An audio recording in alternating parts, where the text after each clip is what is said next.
Hey guys, this is VinylicPuma, and today I'd like to talk about the state of the African continent and various African countries in the Fallout universe.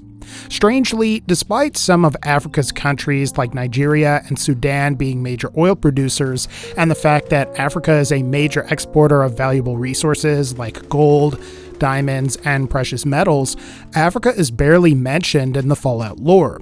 While other regions of the world and countries like Russia, Europe, and China are at least mentioned or are even integral to Fallout's story, Africa is barely mentioned or even referenced in the Fallout universe. However, I still would like to go ahead and discuss what actually happened to the African continent in the Fallout universe and discuss the idea of whether the African continent was utterly destroyed, like many countries in the Northern Hemisphere, or if it was able to remain relatively unscathed.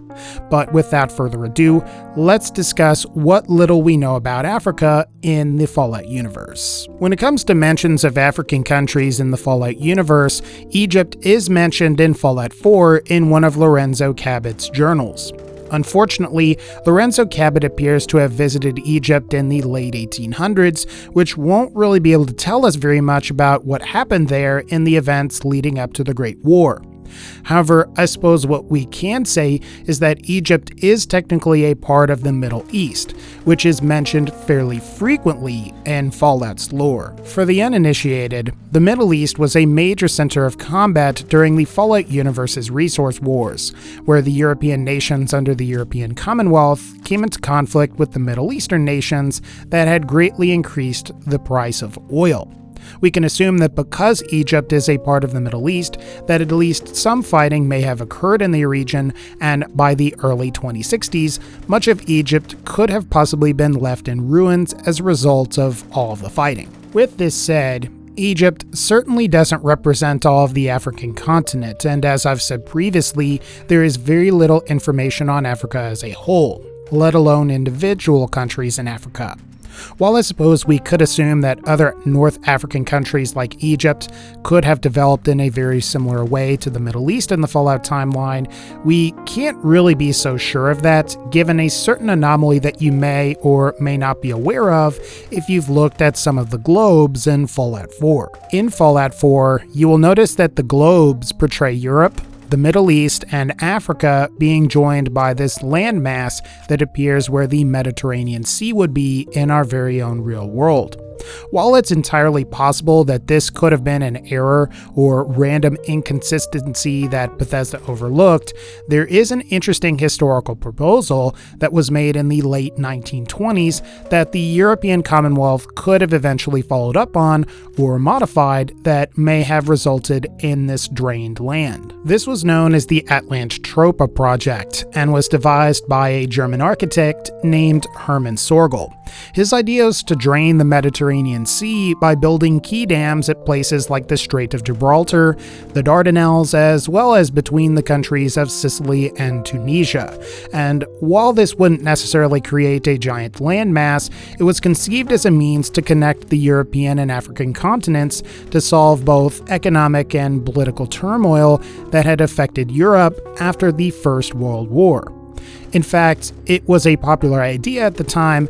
However, as the result of the Nazis' rise to power in Germany and the beginning of the Second World War, the ATLANTROPA project would never really come to fruition. However, it is possible that with Fallout's divergence from our own timeline, that Europe and Africa may have eventually been connected by a proposal similar to the ATLANTROPA project.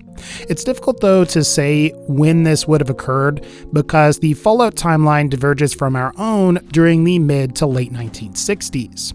But what I think we can say for sure though is that this new land would certainly have a major effect on not only Europe's development, but the development of Africa as well.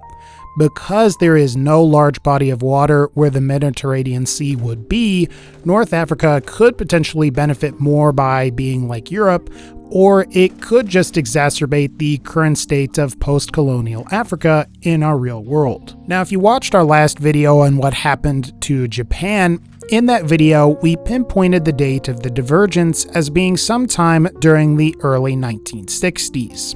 This was not only because one of the latest released songs that plays on Fallout 4's Diamond City radio is titled End of the World and was originally released in 1962, but it is also because one of the earliest recorded divergences from our own timeline was America's historic first flight into space. After all, it was Alan Shepard that made that flight, rather than Fallout 3's NPC named Carl Bell. The reason the date of the divergence is important when it comes to Africa is because of how Africa was heavily colonized by the European imperialist powers throughout a significant portion of the 20th century. In fact, you may be somewhat surprised to know that much of Africa was still technically colonized by European powers as recently as the mid-1950s. But given the fact that the divergence occurred in the early 60s, I think it's fair to say that much of the decolonization of Africa would have also occurred in the Fallout timeline, as most African colonies had seceded from their parent countries by the early 1960s, meaning that the majority of Africa is likely in an independent post-colonial state after the 1960s in the Fallout timeline. Africa's post-colonial era has had its fair share of ups and downs. Certain countries in Africa like Egypt, Algeria, the Seychelles, Tunisia, and South Africa are relatively modern and well-developed. However, many other post-colonial African countries have been plagued by corruption and instability. According to the Fragile States Index, which categorizes countries all over the world based on a combination of political, social, and economic factors, 6 of the top 10 most fragile countries in the world are in Africa, and 4 of these just so happen to be in the top 5.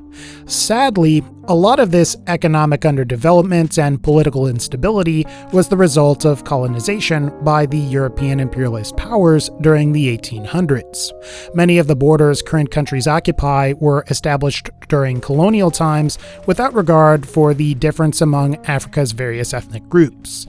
However, other contributing factors have to do with Africa's natural resources and the desire of wealthier countries seeking to acquire those natural resources for themselves. As we've occasionally seen throughout modern history, wealthy countries will often install dictators and other authoritarian regimes into power to suit their own interests. As examples, the Soviet Union originally supported communist parties in Angola, while the United States was known to have supported the former Republic of Zaire, aka the current Democratic Republic of the Congo's former dictator, Mobutu Sese Seko. Ultimately, these authoritarian regimes would often enrich themselves at the expense of their own people by selling the country's resources and pocketing all of the profits, thus contributing to much of the instability, corruption, and poverty that we commonly associate with a significant portion of post-colonial Africa. As this pertains to the Fallout universe, it's probable that Africa may be in a similar state before the bombs actually fell. While certain countries like South Africa, the Seychelles, or possibly Tunisia and Algeria would be in relatively decent shape with stable governments and economies, significant portions of Africa would likely be experiencing rampant poverty as well as government corruption. A lot of this would have to do with some of these countries' abundance of various natural resources and the desire of foreign countries in the Fallout universe like the United States, Europe, Russia, and China desiring to obtain these resources. And if you think about the fact that Fallout's resource wars were largely started over oil and other resource shortages, it's possible that certain conflicts may have occurred in the African region over those resources. Granted, I suppose it's possible that African oil reserves may have been drained out by the start of the resource wars. However, I think it's also possible that a significant portion of the African continent could be contested during Fallout's resource wars, leading to the possibility of a significant amount of devastation across the continent. But at this point, I'm sure you're probably wondering, what happened to Africa? While this is a pretty complex question to answer, what I think we can say is that one of the major advantages that the African continent has going for it is the fact that a significant majority of Africa is located in the southern hemisphere. Typically speaking, the majority of the places where the bombs would fall would be in the northern hemisphere, as countries like the United States, Russia, China, and other northern hemisphere nuclear powers would be likely targets for the bombs. With this said, it is possible that certain parts of Africa could still be hit, as the United States and China currently have military bases in Africa. Interestingly, both countries have military bases located in the same country of Djibouti, which is in very close proximity to countries like Saudi Arabia and Yemen. However, we can't be sure if either of these military bases would exist in the Fallout timeline, as the US's military camp Le Minier was built in the early 2000s, while China's military base was built in 2017 in our real world. But if these military bases were built in the Fallout universe, there would potentially be another front that both the Chinese and the United States military would be fighting for control over. Ultimately, I think it's fair to say that Africa could potentially be a major center for a lot of the fighting during the resource wars between Europe and the Middle East throughout the 2050s, as well as the resource wars between the United States and China that occurred throughout the 2060s and 2070s until the Great War. However, I think as far as a nuclear war is concerned, I think it's very possible that the African continent could survive the Great War relatively intact, because very limited nuclear exchanges, if any at all, would occur. While certain parts of Africa might be leveled, much of Central and Southern Africa may not be as damaged as other countries throughout the world in the Fallout universe. With that said, while it's possible that Africa isn't really hit by any bombs at all, I do suspect that Africa would certainly be affected by radioactive fallout, and this would no doubt have some effect on the wildlife living in the region. Perhaps by the events of Fallout 4, you might see mutated giraffes, lions, elephants, and rhinos in what once resembled the African savanna. So if you thought mutated bears like Yao Guai were bad in Fallout, just imagine having to deal with rhinos and elephants that are strong enough to crush cars, let alone people. Or perhaps you might encounter a mutated version of Africa's killer bees that are as large as Fallout 4's stingwings and blood bugs.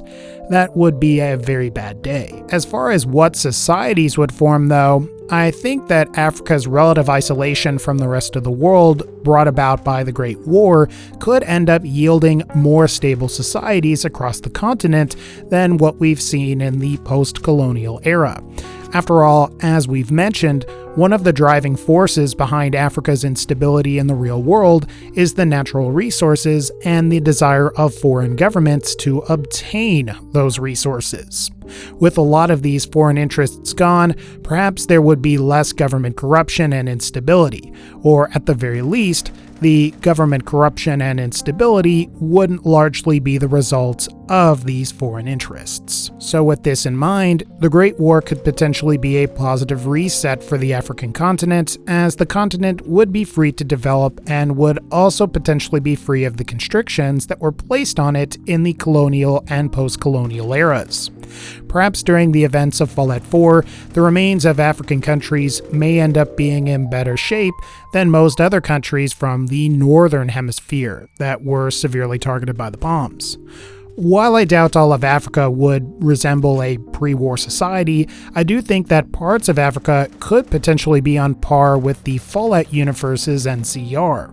And if I had to make a guess, I would say this post-apocalyptic country would likely form from the remains of South Africa, given that country's wealth relative to most other African countries. At the end of the day, I'd really like to see more mention of Africa and African countries in future Fallout games. It really is a shame that they are almost seemingly ignored, as the African continent is known for its natural resources and wildlife like elephants, lions, and rhinos. Maybe Bethesda will expand the lore to several other countries that we haven't really heard about before in the Fallout universe, and we'll get to learn more about what happened to the rest of the world. Otherwise, guys, I think that's going to pretty much wrap up this particular video. If you liked this video, feel free to leave a like, click the bell to join the notification squad, and as always, thank you for watching, take care, and I'll see y'all next time.